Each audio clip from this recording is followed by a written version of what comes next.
सारे लेक्चर को रिवाइज कर लेना है, ठीक है। तो सारे लेक्चर को रिवाइज करना है तो थोड़ा सा लोग लेक्चर वाइज चलते हैं। लेक्चर 1 में तो बेसिक था, सबको याद होगा कि पार्टनरशिप के बारे में बताया गया था कि पार्टनरशिप का चैप्टराइजेशन किया था क्या, कि पार्टनरशिप को 7 चैप्टर में बांटा गया। कितने चैप्टर में? 7 चैप्टर बांटा गया। तो थोड़ा रूल्स एंड डेबिट के एक बार देखे थे हम लोग, ठीक है ना, तो जानते ही आप लोग। उसके बाद पार्टनरशिप का डेफिनेशन पढ़ा गया था। डेफिनेशन का सेक्शन क्या है? सेक्शन 4 है। क्या लिखा हुआ है डेफिनेशन में? पार्टनरशिप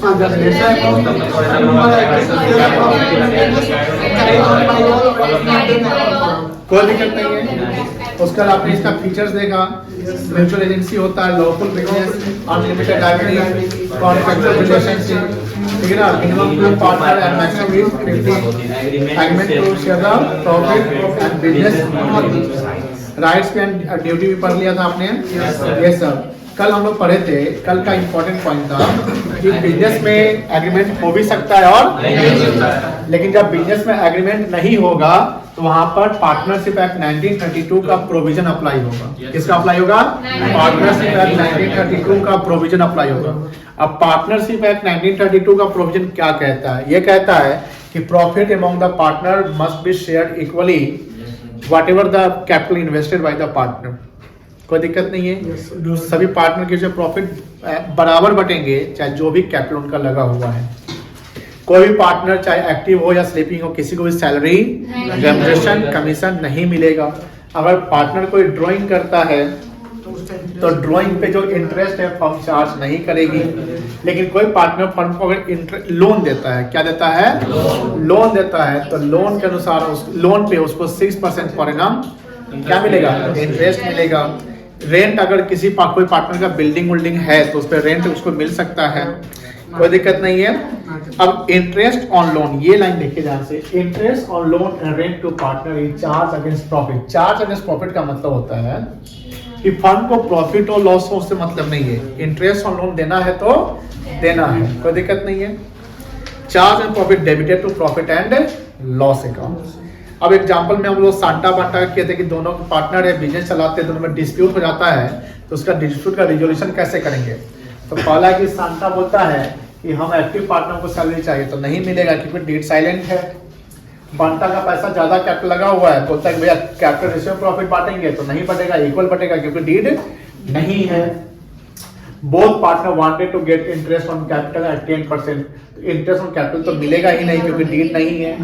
सांता एडवांस किया 50,000 फर्म को 1 अक्टूबर को, तो इंटरेस्ट हमेशा टाइम बेसिस पे निकलेगा और वो चाहता है 12%, तो 12% नहीं देंगे, कितना देंगे? 6% देंगे। And net profit for the year ended 31 मार्च 24 आज 1 लाख। तो पहले इंटरेस्ट प्रॉफिट से इंटरेस्ट घटा देंगे, जो बचेगा उसको हम इक्वली बांट देंगे, कोई दिक्कत नहीं है। तो डीड नहीं होने से ये हम लोग को आज पर लॉ चलना पड़ेगा। ये हम लोगों ने आंसर लिखा था। जय वीरू ठाकुर एंड गब्बर 4 पार्टनर थे, जिसका हम लोग कहानी किए थे कि चारों पार्टनर है और एक गब्बर जो है 1 लाख रुपए लोन दिया 1 जुलाई को। कब दिया है? 1 जुलाई को। तो फॉर्म नेट प्रॉफिट कितना था? 1.5 लाख रुपए। तो 1.5 लाख अभी 31 मार्च को क्लोज हो रहा है, तो 1.5 लाख इंटरेस्ट निकाल लिया। 1.5 लाख का 4500, सॉरी 1 लाख का 6% 9 महीने के लिए 4500 आया, ये बचा, इसको हमने इक्वली बांट दिया। अच्छा, जो कल सवाल दिए थे उसमें लोन कब दिया गया था? 1 कितना महीने का लोन निकाला? 6 महीने का क्यों निकाले थे? वेरी गुड, दिसंबर में क्लोज हुआ था। हमको लगा कि आप लोग गलती कर देंगे।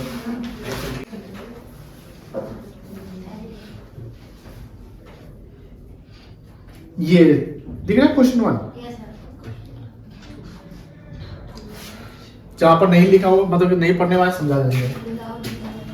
Ambarish, Lalit and Charu are partners in a firm without a partnership deed. यानी 3 पार्टनर है जो फर्म में बिजनेस पार्टनर है, लेकिन उसके बाद डीड नहीं है। तो जैसे डीड नहीं होगा तो हम प्रोविजन का लगाएंगे किसका? पार्टनरशिप एक्ट 1932 का। तो माइंड में ये रखना कि सर प्रॉफिट जो बटेगा वो इक्वली बटेगा। कैसे बटेगा बेटा? इक्वली बटेगा, कोई दिक्कत नहीं है। और अगर कोई एडवांस दिया हुआ है तो उसको क्या मिलेगा? कितना परसेंट? 6% पर एनम मिलेगा, कोई दिक्कत नहीं है। अम्बरीश, देखो ध्यान से, यहां पर ये पॉइंट है 1 से लेकर 6 तक, नीचे लिखा हुआ show will be the matter resolve, यानी जो मैटर हुआ है, ये जो डिस्प्यूट अराइज हुआ है पार्टनर्स के बीच में, ये कैसे रिजॉल्व होगा वो बताना है, ठीक है ना। पहले देखिए, Ambrish has contributed more capital than other partner, याद है वो संटा and demand interest on capital 10% per annum, but Lalit and Charu do not agree.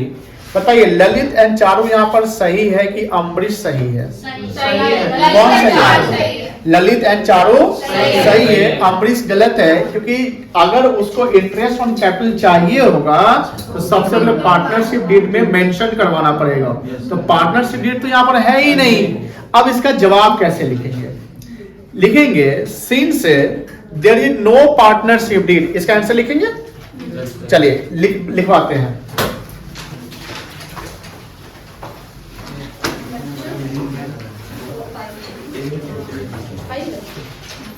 बोलेंगे तो लिख लेंगे कि लिख दे? बोलिएगा।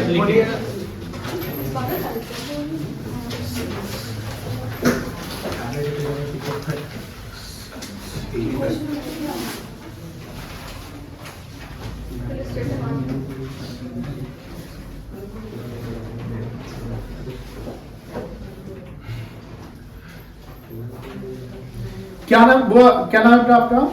आशीष। और आपका हुआ? आदर्श।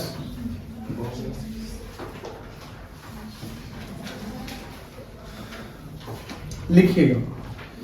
अच्छा, आज का लेक्चर से चलेगा ना? आज का लेक्चर नंबर कितना होगा? 5।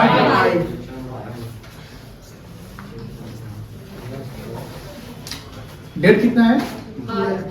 सर क्वेश्चन जो बनाते हैं उसको भी नोट्स करना है? नहीं, देखिए क्वेश्चन आपके पास रहेगा, जैसे जिनके पास ये क्वेश्चन नहीं रहेगा वो क्वेश्चन को नोट कर लेंगे, पीडीएफ फाइल तो सबको रहेगा। तो अभी हम क्वेश्चन को अपन नोट करेंगे तो टाइम थोड़ा वेस्ट होगा, किल होगा। हम सॉल्यूशन यहाँ बनाएंगे तो क्यों बनाएंगे यहाँ सॉल्यूशन? अब बोलेगा सर सॉल्यूशन हम बना लेंगे घर पे, नहीं, सॉल्यूशन हम यहाँ बनाएंगे क्योंकि एग्जाम में हमको सॉल्यूशन लिखना होता है, क्वेश्चन तो लिखना नहीं होता है, क्वेश्चन तो हमको मिलता है।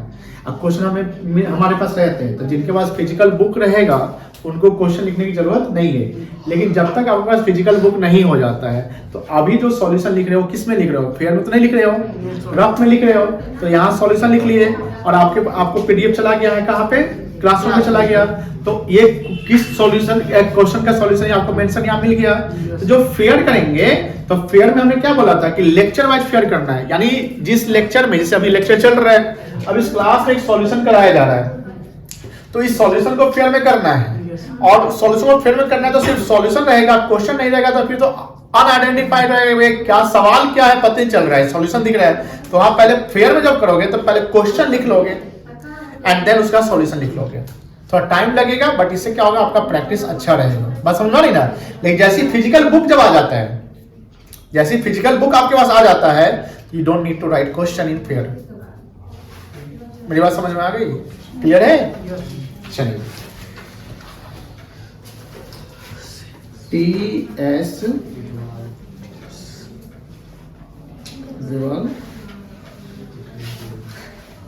सॉल्यूशन इलिस्ट्रेशन 1 का, ठीक है। यहां ऊपर में हेडिंग लिखेंगे सिंस द पार्टनरशिप डीड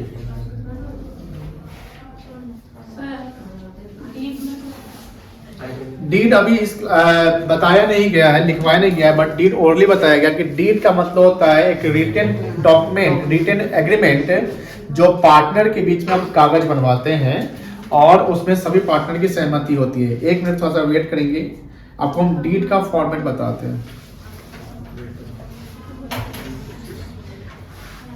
ये टॉपिक अभी डिस्कस नहीं किया गया है, दिख रहा है यहाँ पे non judicial, Indian non judicial stamp. ये कोर्ट के थ्रू कचहरी बनता है, नोटरी होता है, यहाँ वकील का साइन होता है, रजिस्ट्रार का साइन होता है, गवाह का साइन होगा, और जितने पार्टनर पार्टनरशिप में होंगे उन सब पार्टनर का साइन होगा। उसमें लिखा रहेगा first partner mister Ram, second partner मान लो श्याम, थर्ड पार्टनर जो भी है।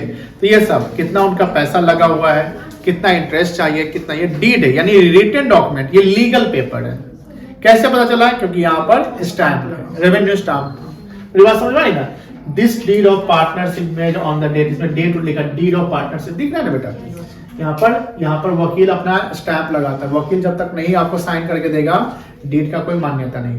रेंट एग्रीमेंट बनता है, जमीन का कागज होता है, कोई भी चीज ऐसा ही बनता है। मुझे बात समझ रहे? पहले हैंड रिटन हुआ करता था, फिर बन गया उससे टाइपिंग के द्वारा, अब कंप्यूटराइज भी होता है। मेरी बात समझ रहे? तो ये रिटन डॉक्यूमेंट एविडेंस है, यानी कोर्ट में जब आप डिस्प्यूट लेकर जाओगे कि पार्टनर के बीच में अगर झगड़ा हो रहा होता है, तो कोर्ट में जो जज बैठा वो क्या मांगेगा आपसे? भैया आपने जो झगड़ा किया किस मैटर पे किया, तो आपने मैटर बताओगे कि सर। कोर्ट में कोई चीज कब जाता है? जब दो पर्सन के बीच का ओपिनियन डिफरेंट होता है। हमारा कुछ और ओपिनियन है, आपका कुछ और ओपिनियन है, वो ओपिनियन में मतभेद होता है, तो हम लोग सॉल्यूशन के लिए कहां जाएंगे? कोर्ट के पास जाएंगे। तो कोर्ट क्या, कोर्ट जब जजमेंट देगा तो कोर्ट न्यूट्रली देता है। न्यूट्रल मतलब किसी के पक्ष में नहीं, वो न्यूट्रल रहता है कि भैया जो सही होगा हम वही बोलेंगे, ठीक है ना? तो कोर्ट अगर न्यूट्रल है तो कोर्ट अपना जजमेंट किसी बेस के को लेकर देगा ना। तो बेस के को लेकर बोले आपने जो झगड़ा किया, आप लोग बिजनेस में पार्टनर है, तो कोई पार्टनरशिप डीड, कोई रिटन पेपर बनाए थे, रिटन एग्रीमेंट। अब अगर रिटन एग्रीमेंट है तो इस बेस के अनुसार कोर्ट अपना जजमेंट देगा। अब कोर्ट मालिक सर, कोर्ट को प्रॉफिट लॉस निकालने नहीं आता है, जज को नहीं निकालना, जज तो लॉ करके गया हुआ है। तो कोई कोर्ट में भी बहुत सारे अकाउंटेंट होते हैं या लीगल, जैसे सीए हो गया, सीए का नोट जो है वही वैलिड माना जाएगा, जो सीए भी साइन करके दे देता है, ठीक है ना? अब सपोज करिए कि जो पार्टनर लड़े हुए हैं ये, लेकिन वो डीड ही नहीं बनवाए थे, म्यूचुअली बिजनेस कर रहे थे। कैसे बिजनेस करते हैं? म्यूचुअल। और उसके बाद वो उनमें मतभेद होता है, क्योंकि पैसा जहां इन्वॉल्व होता है वहां मतभेद हो जाता है। पैसा जहां इन्वॉल्व होगा वहां मतभेद होना तय है। उस मतभेद को दूर करने के लिए ही डीड बनवाया जाता है। जब कागज पे काम करेंगे तो मतभेद का चांस कम रहेगा, और अगर मतभेद होगा तो कागज ही आपके मतभेद को दूर कर सकता है, प्रिवेंट कर सकता है। लेकिन अगर कागज ही नहीं है तो लॉ पकड़ेंगे। कानून क्या बोलता है? तो पार्टनरशिप का कानून क्या है? Partnership act 1932। अब कोर्ट में आप जाते हैं, जज को बोलते हैं सर हम लोग तो कागज बनवाए नहीं किए थे, डीड नहीं बनवाए थे, तो कोर्ट आपको मारेगा पीटेगा नहीं, डांटे उठेगा नहीं, बोलेगा ठीक है जब आपने डीड नहीं बनवाया, कागज नहीं बनवाया, तो अब वो अपना लॉ पकड़ेगा। क्या पकड़ेगा? लॉ, कि हाँ लॉ के अनुसार अब इसका जजमेंट क्या होगा। तो लॉ क्या बोला? इंटरेस्ट हम कैपिटल पे नहीं देंगे, ये बोला ना। फिर प्रॉफिट जो है इक्वलाइज करेंगे, इक्वल बांटेंगे, चाहे जो भी पैसा लगेगा, लॉ के अनुसार हमको चलना पड़ेगा। अब जो सवाल हम बना रहे हैं वो सवाल में भी क्या लिखा हुआ है, ये समझ गए? यह है सवाल में यहां पर क्या लिखा हुआ है? ऊपर हेडिंग लिख दिया कि 3 पार्टनर है, अमृत, ललित एंड चारू, और फर्म विदाउट अ पार्टनरशिप, मतलब डीड नहीं है। तो ओरल बिजनेस है, क्या है बेटा? ओरल। और ओरल बिजनेस है, यहाँ पर लेन देन में दिक्कत हो रहा है। कोई बोलता है कि हम ज्यादा पैसा लगाए, वो नहीं होता है कभी कभी कि ज्यादा पैसा लगा, हमको इंटरेस्ट चाहिए, ये भी हो सकता है। कोई एक्टिव पार्टनर होगा तो कहेगा हमको सैलरी दे दो, कुछ भी हो सकता है। तो वहां पर कोर्ट क्या बोलेगा? हम तुमको लॉ के अनुसार चलेंगे। हम किस अनुसार चलेंगे? लॉ के अनुसार चलेंगे। अब समझ में आएगा? तो यहां पर क्या है? अमरीश हैज कंट्रीब्यूटेड मतलब क्या हुआ? अमरीश ने बिजनेस में पैसा लगा रखा है, कंट्रीब्यूट कर रखा है। कितना रुपया? More capital than other partner, यानी ललित और चारू से ज्यादा कौन लगाया हुआ है? कितना लगाया वो नहीं पता है, लेकिन हम ज्यादा लगाए हुए। तो अमरीश तो तेज बन रहा है, बोले कि ज्यादा हम पैसा लगाए तो इंटरेस्ट ऑब्वियसली हमको ज्यादा मिलेगा, जो कम लगाए उसको कम मिलेगा। लेकिन बाद में ललित और चारू को क्या बोलता है? नहीं भैया, वो ऑब्जेक्ट करता है। ऑब्जेक्ट मतलब विरोध करना, ऑब्जेक्शन मतलब क्या होता है? विरोध करना। अब ललित एंड चारू बोलता है कि नहीं नहीं नहीं नहीं नहीं नहीं, इंटरेस्ट और कैपिटल नहीं मिलेगा क्योंकि डीड नहीं बनवाए थे हम लोग। तो अब कोई सही है और कोई गलत है, तो जज किस क्या बोलेगा? देखो डीड नहीं तो बनवाया था, तुमको इंटरेस्ट और कैपिटल नहीं मिलेगा। अब सर हर बार जज के पास जाना पड़ेगा क्या? नहीं नहीं नहीं। आप देखिए ऐसा डिस्प्यूट होगा तो किसी फाइनेंशियल एक्सपर्ट के पास चल जाइए। कोई सीए बैठा हुआ है, चलो सीए से पूछ के आते हैं। जैसे नहीं होता है कोई चीज में आपको कोई डाउट होता है, एक क्वेश्चन है और उस पे आप दोनों का आंसर अलग अलग आ रहा है, डिफरेंस ऑफ ओपिनियन है। अब बोलते हैं रुको चलो पूछ के आते हैं, तो चलो पूछवा देते हैं। अब दोनों आते हैं, तो होता है ना, हमेशा जज के पास ही जाना है ऐसा नहीं है। मेरी बात समझिए ध्यान से। कोई अकाउंटेंट ही है जो अकाउंटिंग करना जानता है, तो उससे पूछ लीजिए सर हम लोग को ऐसा प्रॉब्लम है, देखिए ना क्या होगा। तो बोलेगा देखिए आप लोग डीड नहीं बनवाते, ऐसे बात नहीं है। समझ में आया? चलिए ये समझ गया। लिखिए इसका आंसर आप। Since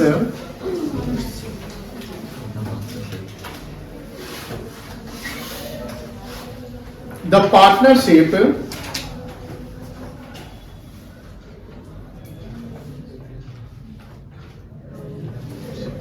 deed is silent,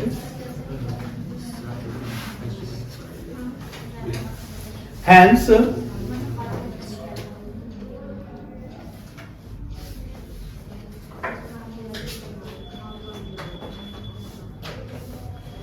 the provision of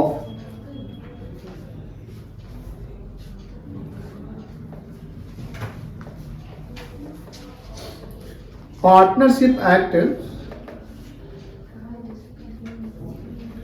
1932।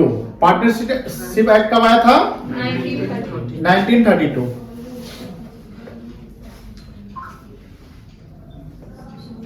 will apply, 1932 will apply।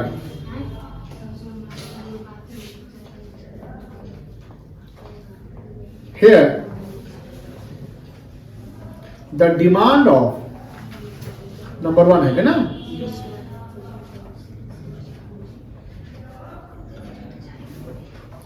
interest on capital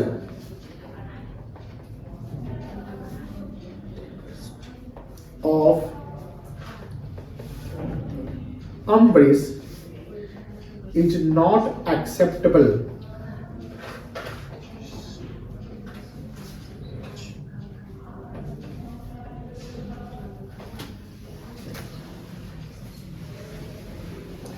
Lalit and Charu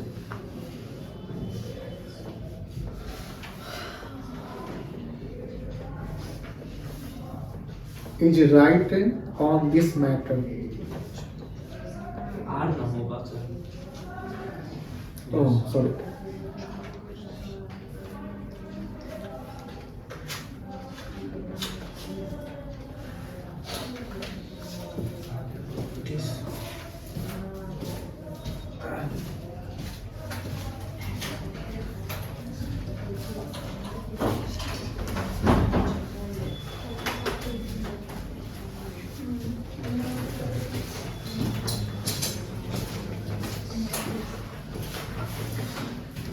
इसमें किसी को दिक्कत है बोल दीजिए। किसी को दिक्कत नहीं है? क्लियर है आपका बेटा? आप लोग क्लियर हो रहा है बेटा? चलो, जो तुम्हारा पीछे का छोटा हम बता देंगे आपको बेटा। सेकेंड क्वेश्चन देखिए।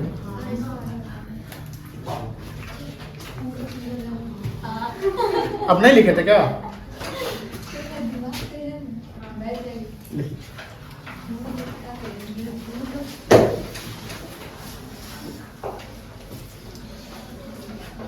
हैंडराइटिंग इंप्रूव करिए आप।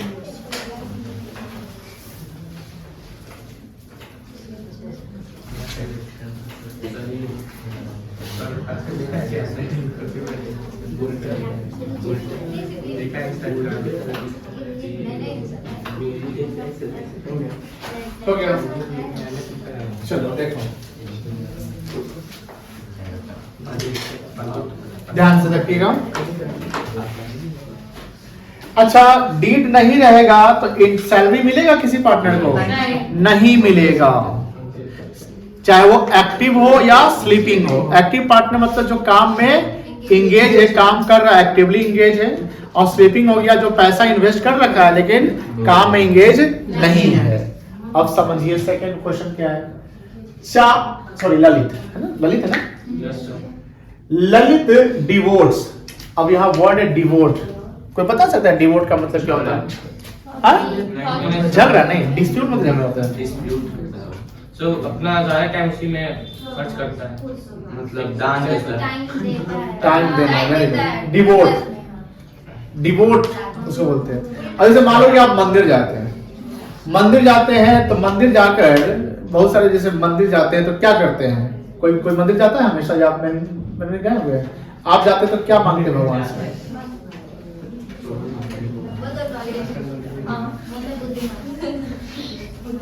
आप जाते हैं क्या मांगते हैं? मांगते क्या है मतलब क्या विश करते हैं आप? मतलब जनरल जो चल रहा है सही चलने दो। मंदिर जो एक प्लेस होता है वहां पर कुछ विश मांगा होने जाते हैं, वहां बस दर्शन करने जाइए और वहां आराम से कोई कोना या कोई जगह पकड़िए जहां पर अपने आप को शांत रखने की कोशिश करिए। लेकिन आजकल ऐसा तो होता नहीं है, सब हर बार तो हट हट हम जल चढ़ाएंगे, हम चले जाए गरीब स्थान देह पर जल चढ़ा देता है। और एगो जो नंदी है हाथ ठीक है ना, और उसको पकड़ के सब झूलते रहता है। Whatever। समझिए डिवोट का मतलब होता है अपना समय देना। जैसे how much time you devoted on your study, how much time you devoted on your study. तुम बताओ सैयद, कितना समय अपने पढ़ाई पर डिवोट करते हो? 6 to 7 hours। हाँ 6 to 7 आवर्स को 10 to 12 आवर्स में कन्वर्ट कर लीजिए। दैट उसके बाद ही आप सीए में आप जल्दी जल्दी सीए बनिएगा, ठीक है ना। तो डिवोट मतलब क्या हुआ? समय देना। अब समझिए क्या लिखा है, ललित डिवोट्स फुल टाइम। क्या लिखा हुआ है? Full time. पार्ट टाइम समझते होंगे, तो फुल टाइम हुआ कि पूरा समय उसी में, जैसे हम अपना फुल टाइम कोचिंग में देते हैं। Lalit devotes full time in the business and demands a salary of 5000। ये क्या लिखा हुआ है? Per month. But Ambrish and Charu do not agree. बताइए क्या ललित को सैलरी मिलेगा? नहीं सर, डीड साइलेंट है। डीड साइलेंट है, डीड नहीं है तो एक्टिव हो या स्लीपिंग हो, एज पर लॉ आपको सैलरी नहीं मिलेगा। कोई दिक्कत नहीं है। अब यहाँ पर देखो ऊपर में ही हमने देखो ये सिंस पार्टनरशिप डीड साइलेंट हर बार नहीं लिखना है। सर क्यों नहीं लिखना है? बिकॉज आपने ये ऊपर में ही मेंशन कर दिया। अब सारा प्रोविजन एक्ट के अनुसार हो रहा है, बात समझ में आई ना। तो यहाँ क्या लिख दिया? Since the partners deed silent hence the provision of partnership act 1932 will apply. अब ये रिपीट नहीं करना है। अब इसी में ये होगा कि भैया इसको इंटरेस्ट ऑन कैपिटल नहीं मिलेगा, दूसरा क्या लिखेंगे? द सैलरी या द डिमांड ऑफ, किसका है डिमांड? ललित का।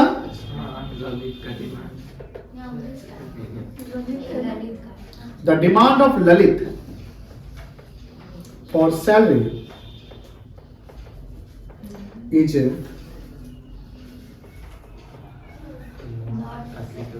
not acceptable. Ambrish and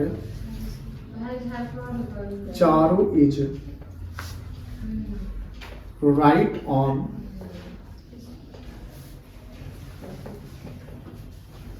this matter.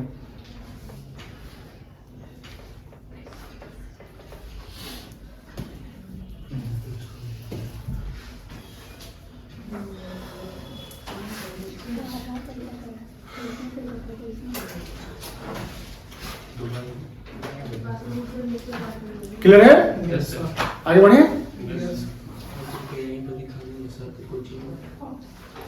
Good. पीछे से दिक्कत होगा तो आगे बढ़ जाइए, ठीक है ना।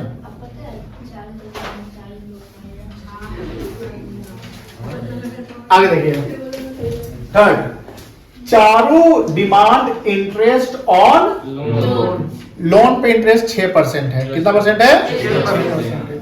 Of ₹50,000 given by her at the market rate of 12%। ये याद होगा।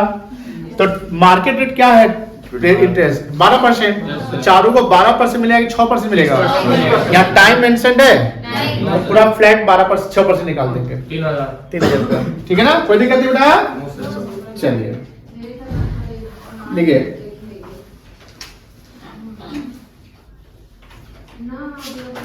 Interest on loan at the rate of, अच्छा इसको क्या पढ़ते जानते हैं ना बेटा? गुड।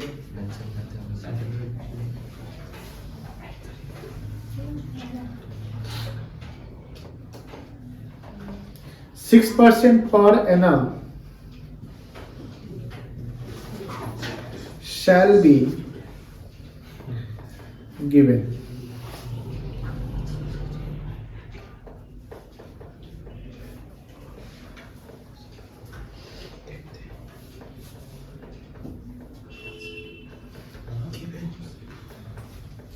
और कैलकुलेशन मैनुअली करेंगे कि कैलकुलेट मोबाइल से करेंगे? निकाल लो। 3000 आएगा।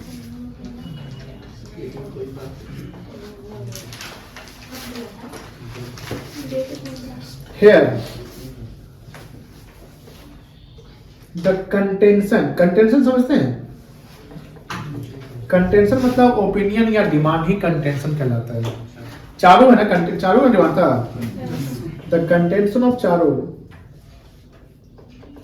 इज नॉट राइट, कह सकते हैं।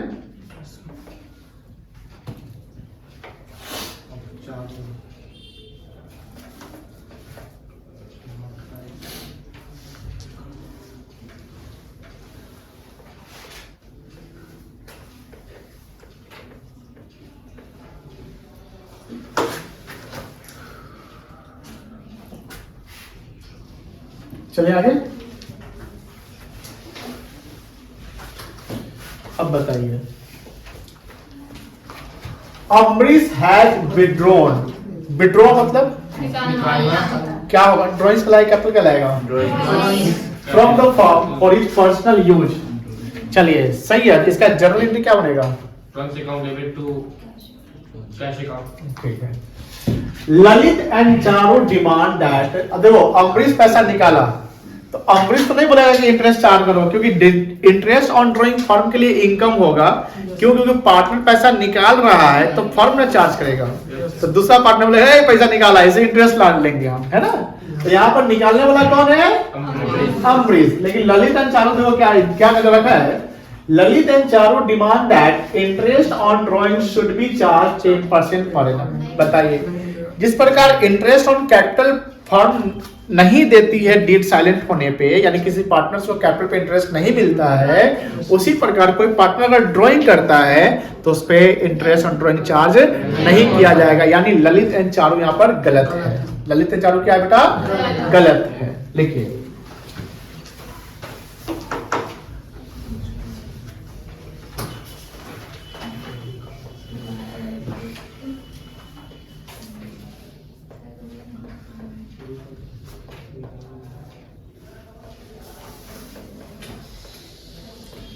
interest on drawings will not be chargeable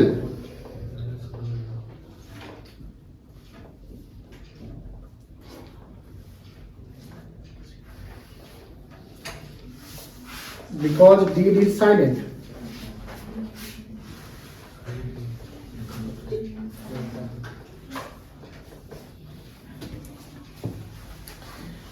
Hence,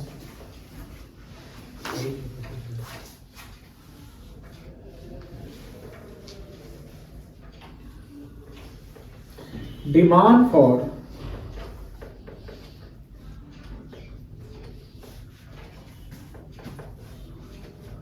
interest on drawings by Lalit and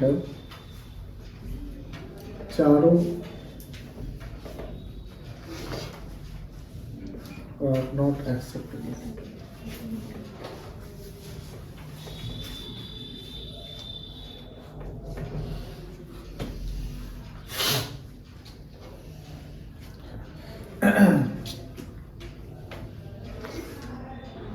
हो गया बेटा?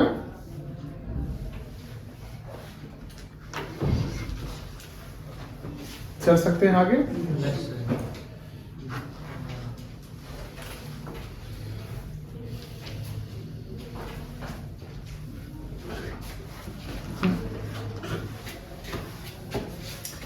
Profit before taking into account any of the above claims.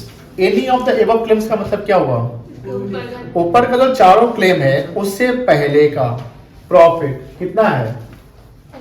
50,000 at the end of the first year of the business. First year मतलब कि पहला साल business शुरू हुआ था तो पहला साल बिजनेस प्रॉफिट क्लोज कर रहे हैं। हर साल बिजनेस क्लोज होता है, बुक्स ऑफ अकाउंट मेंटेन होता है, तो फाइनल अकाउंट बनाने के बाद कितना प्रॉफिट पता चला? 50,000 रुपया। Amrish demand share of profit in the क्योंकि अम्बरीश ज्यादा पैसा लगाया था, याद है? तो ऐसा सांता वाला भी कहानी बताए थे आप लोग। तो कैपिटल रेशियो में नहीं बटेगा, कैसे बटेगा? इक्वली बटेगा, बिकॉज डीड इज साइलेंट। लेकिन रुकिए रुकिए रुकिए रुकिए रुकिए रुकिए रुकिए, क्या 50,000 को इक्वली बांटेंगे? वेरी गुड, क्योंकि बिफोर एवब क्लेम, तो एवब के क्लेम में एक एडवांस लोन दिया गया था 50,000 का। तो 50,000 का लोन था, उसमें इंटरेस्ट आपने कितना % निकाला था? हाँ ठीक, 50,000 पे 3,000 इंटरेस्ट निकला था ना। तो 3,000 लोन तो इंटरेस्ट तो देंगे, तो फर्म को प्रॉफिट कितना हुआ? 50,000। तो उस 50,000 पे हम 3,000 माइनस कर देंगे, कितना बचेगा? 47,000। ये 47,000 अम्बरीश चारू ललित में इक्वल बटेगा, कोई दिक्कत नहीं है। तो यहाँ पर डिमांड जो अम्बरीश का है वो सही है कि गलत है? गलत है, कोई दिक्कत नहीं है। चलिए लिखिए,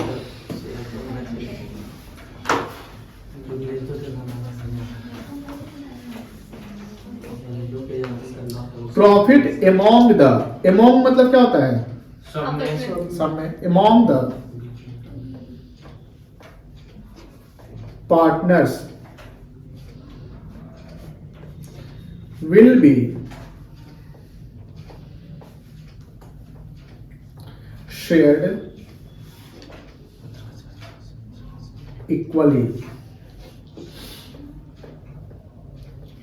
The demand of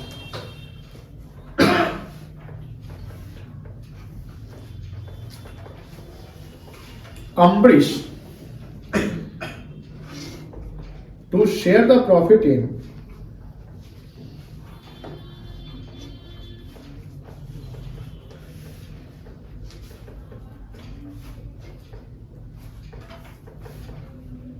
capital ratio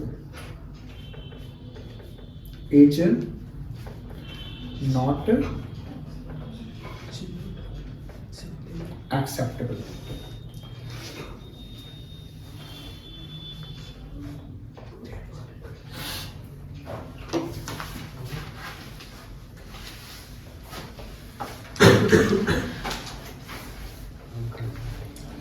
The share of profit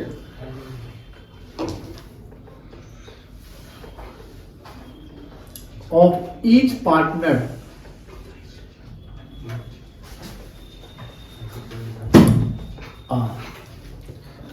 सबसे पहले प्रॉफिट कितना था टोटल?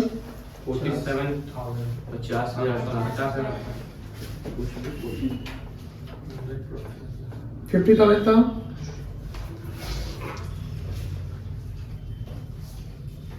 लेस क्या करेंगे इसमें? ऑलरेडी कैलकुलेट किए हुए हम लोग।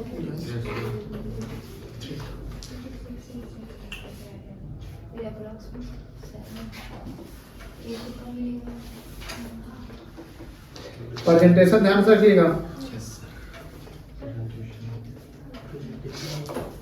इसको बोलेंगे हम डिविजिबल प्रॉफिट, बिकॉज और कुछ देना नहीं है।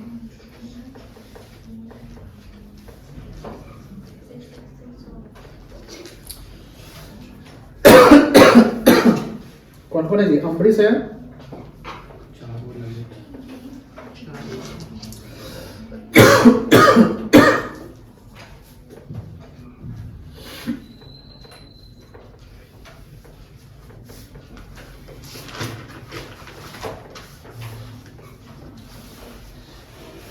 कितने पार्टनर हैं?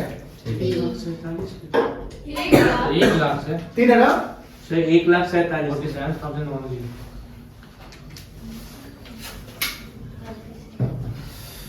सॉरी, कितने पार्टनर है? 3 है ना? तो 1/3 होगा कि 1/2 होगा? 1/3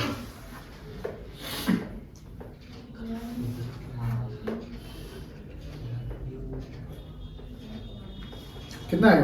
1,5,666 approximately 1,5 ठीक है।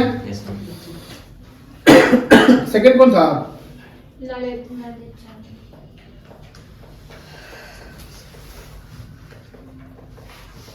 सेम आ जाएगा।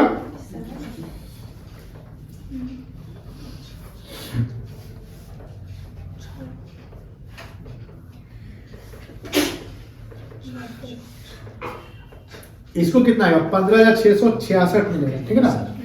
क्योंकि सम करेंगे तो मेरा इतना हो चलेगा।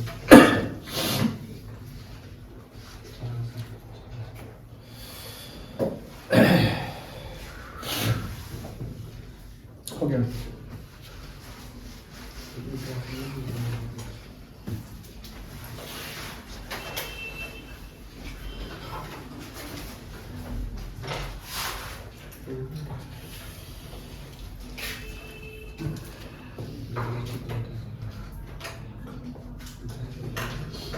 चले आगे और ये क्वेश्चन एक और जवाब दीजिए। नहीं होगा सर, नहीं होगा। पढ़ लिए क्वेश्चन नहीं Silent. Lalit want to introduce his son in the as a partner चारों ऑब्जेक्ट नहीं, सही नहीं चारों होगा। सही है। ये चारों सही है इसमें। कोई एक पार्टनर को ऑब्जेक्ट कर दे एडमिशन नहीं होगा। यहाँ प्रिवेंशन राइट्स हो गया ना पार्टनर का, इसका राइट काम आ गया, चालू काम। छठा पॉइंट है ना।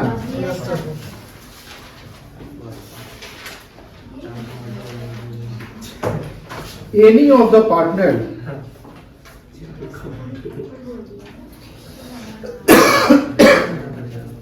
Any of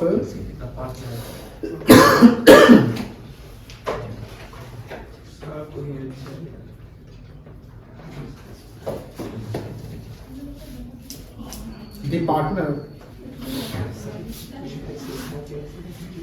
can prevent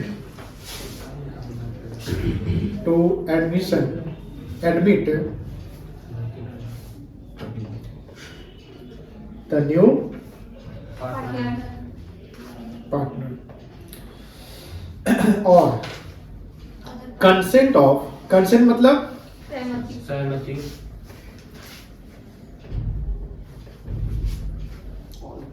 of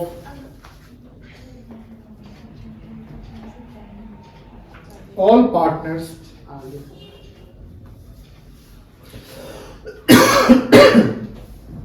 are necessary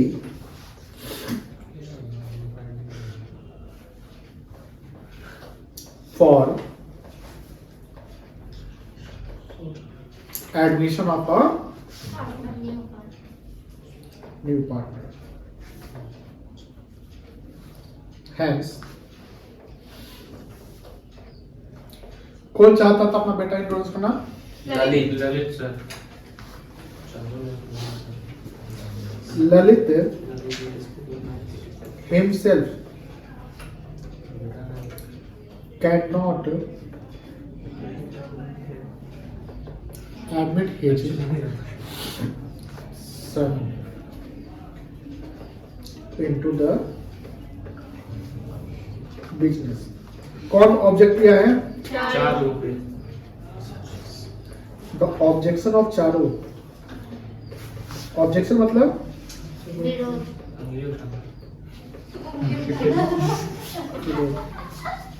the objection of चारों इज राइट।